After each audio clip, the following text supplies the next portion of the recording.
an thu thay lô mang ai ril zia nong in an shu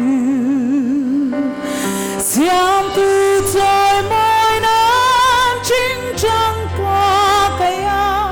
sirva sai mai te chu som ve in bang par mai le thing tin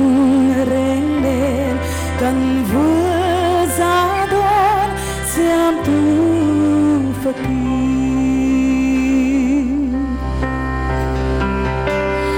zini chua tin ko a her liam pui siam tu su tiar aman laber hilo nan siat na tiang kim pe a hai de rualen ni zung zam ma fan siam tu choi mai nan ching chang ka kaya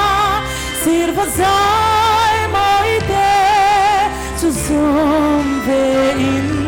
bang par mai le thing tin reng nen kan vu za don siam tu fakir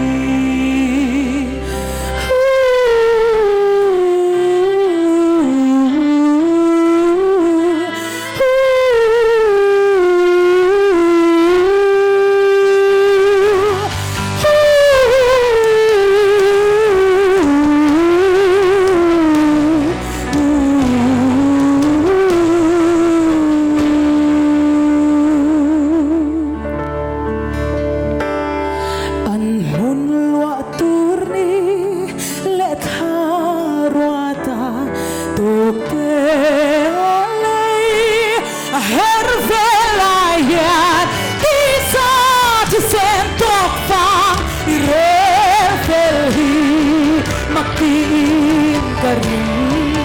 anun kasya siam tu choi moi nan ching chang ka kaya sirva sai moi te chu som ve in bang par moi le hin tin reng nen kan vu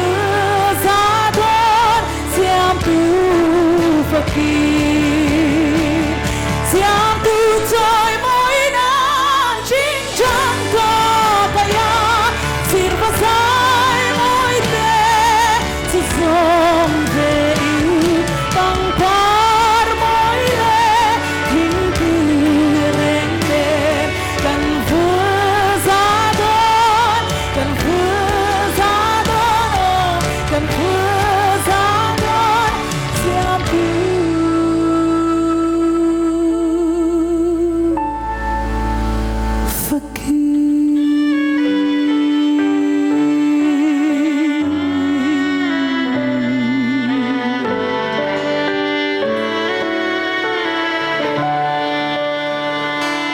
lalpa chu fakin amro se